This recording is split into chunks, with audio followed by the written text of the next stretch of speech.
Hello, this is the Watchdog, and welcome back to Fun with Watches. If watches weren't fun, you'd only need one. Today we're going to review the Cadisen C7053 homage to a Tissot PRC 200 chronograph. Let's start out with the wrist check.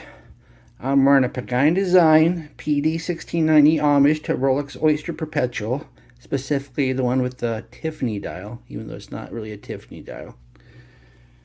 And Greg was wearing my Sanda SD739.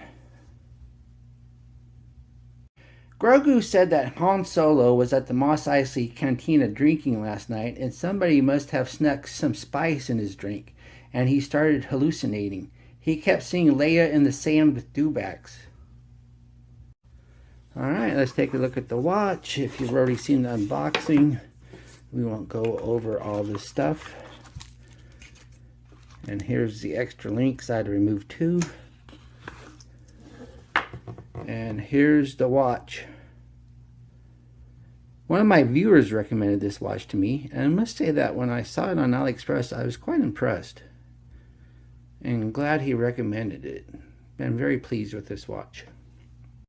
When it comes to homage watches, nobody minds a Submariner homage or a Daytona homage because it isn't hurting Rolex's bottom line as they continue to sell as many watches as they produce at full retail, and you can't buy one anyway at the dealer unless you get lucky or know a guy. Then you can consider a brand like Omega and give the homages a pass, as even though you can buy a Speedmaster at an AD whenever you want and even get a sizable discount, you still have to scrape up quite a bit of cash, keeping them out of reach for a lot of potential customers. But what about a brand like Tissot, where if you want one bad enough, you can buy the genuine Tissot version of this watch for around $500. I would not call that chump change, but if you want it, it is clearly obtainable. Does this $40 Cadisen hurt Tissot's bottom line? I say no. I just don't picture people who really want the Tissot looking at this Cadisen and saying, woohoo! I can buy the same exact thing on AliExpress for $40 and save $460. In fact, I think these sub $100 homages hurt the bottom line of the more affordable brands like Timex or Casio. If I can't justify spending $500 on the Tissot, then I can get a Timex Expedition or this Cadisen that looks like the watch I want.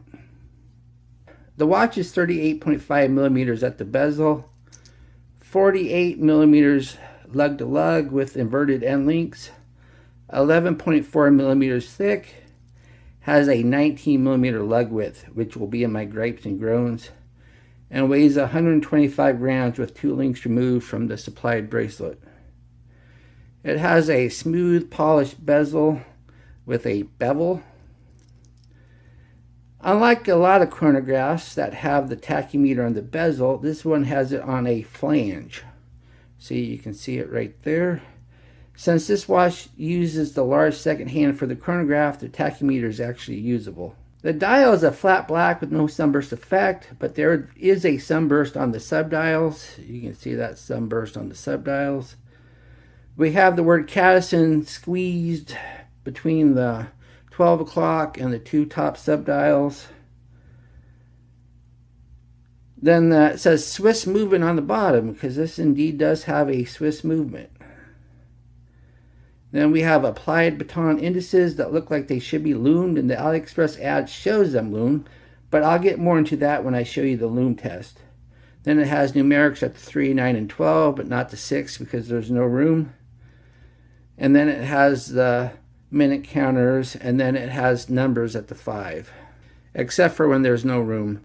It has loom sword hands and a yellow second hand with the Tissot style counterbalance.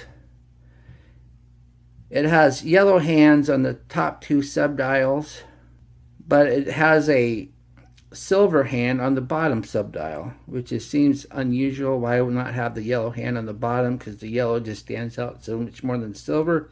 But if you look at the actual Tissot, it has a silver hand on the bottom too.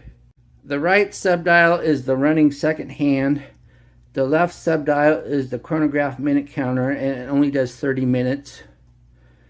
And the bottom subdial is the day of the month, but we have a date window. Why do we need both? I guess you can't blame Cadisen and blame the movement maker instead. They could have left off the date window altogether, but the Tissot has a date window. but not the useless date subdial. Also, the Tissot uses a date with a black background, and this has the white. They would have been better just leaving the date window off. There is no mention of water resistance on the dial, and this has 50 meters, which is better than 30. We have a sign push-pull crown, no need for a screw down with 50 meters.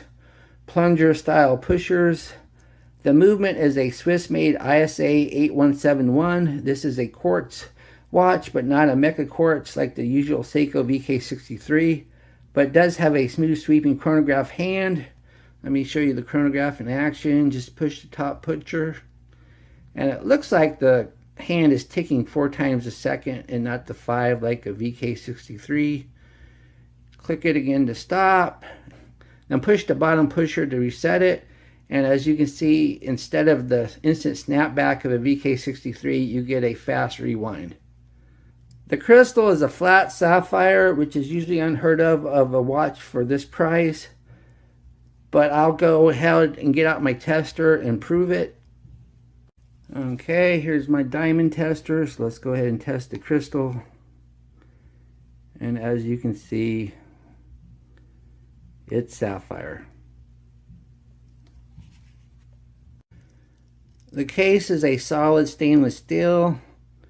It's polished everywhere except for these little raised things on the side, which are brushed, and the lugs are polished.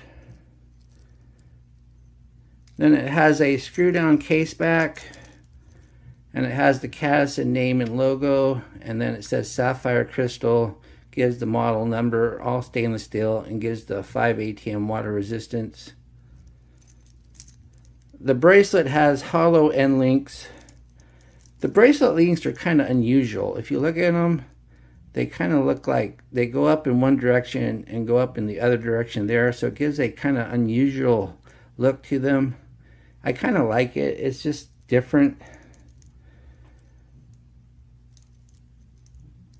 It has push pin adjusters, and they seem to come out fine.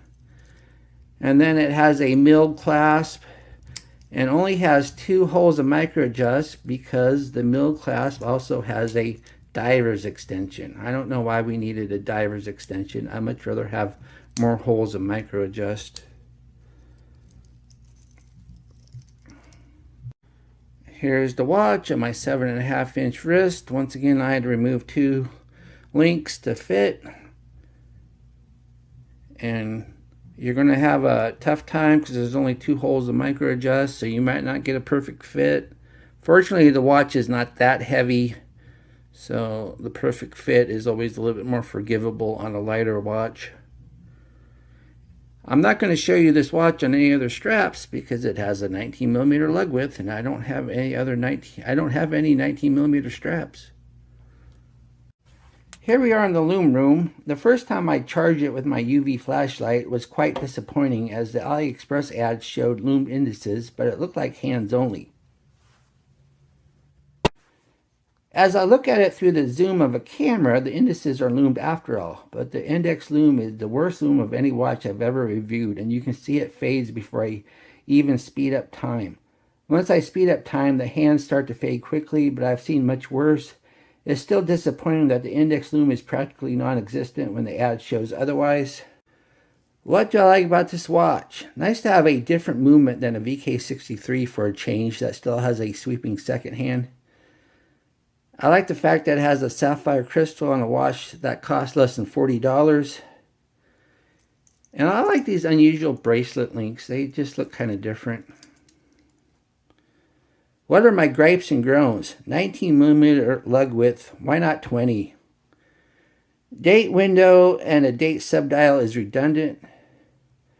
Unnecessary diver's extension limits micro adjust holes. And the index lume is the worst lume I've ever reviewed. Do I recommend this watch? Yes, Swiss movement and sapphire crystal for less than $40. How can you say no? Well, thank you for watching my review of the Cadisen C7053, homage to a Tissot PRC 200 chronograph, and I will be back with another review. Bye.